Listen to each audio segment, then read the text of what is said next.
Go in Nairobi, ni siasa mar Kenya ni ok en formal ahinya, to Yes. moko ero processes ahinya.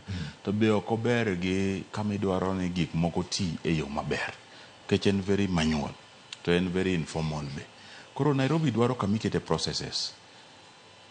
By processes I mean ni kineno kata mana kaka ichiko gache apaya ka. Yes. Kineno gima litna ahinya ni nyaka sani pod wan gi polise mochung' e apaya ni siemo ne mtoka ni chom koni. Sama nitie peak time gi off peak. Manyiso ni nitie gik mok ti. Ang'o miyo teche ok ti? Ang'o miyo ji ok respect tiche? Wan gi boda mang'eny kabisa kae. To ang'o miyo kata mana police stations gi onge police man gi high powered bike. Motorbike man gi power molo boda gi.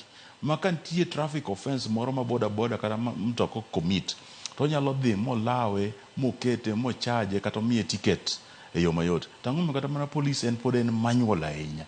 Tang'o miyo kata mana kanjo ka pod gitiyo ga gok ahinya. Kanjo wa maka kiyudo ka pod ng'ato sopala iye, ng'ato nigi rungu, kech okwa modernize gi.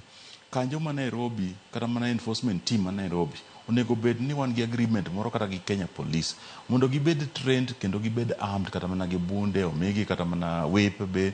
Ineno kata kidhi New York kata idhi ma London, ineno ka jogo nigi enungo gi, gin gi whip, gin gi handcuff, to gin gi tesa, pilipili moro minyalo kire wang' ng'ato ka ng'ato timore marach, to en kata gi yo moro monyalo hando go ng'ato, en gi option mang'eny. To ka kanjo ok wamiyo weapon moro amora, koro wuok e ode to wuok gi pala. Ong'eni lweny nyalo bedo. Ong'eni lweny ki jogi okas go nyalo nege. Koro koni either ginega kata neg. Koro en negruok, kech ok wa am gi. To ka gitimo gima rach to wa blame gi. To ok wamiyo gi weapon, ok wamiyo gi whip, ok wamiyo gi kata handcuff, ok wamiyo gi kata mana yo ma ginyalo hando. Aparo ni en gik monego bed ni develop. Sani kibiro gi kata mana bilion 2 kata bilion 10. Yes. Iwach na adwa yawo ohala Nairobi ka. To idhi ne gavana ma Nairobi, nyiso gavana ma Nairobi ni adwaro ni konya gi data mar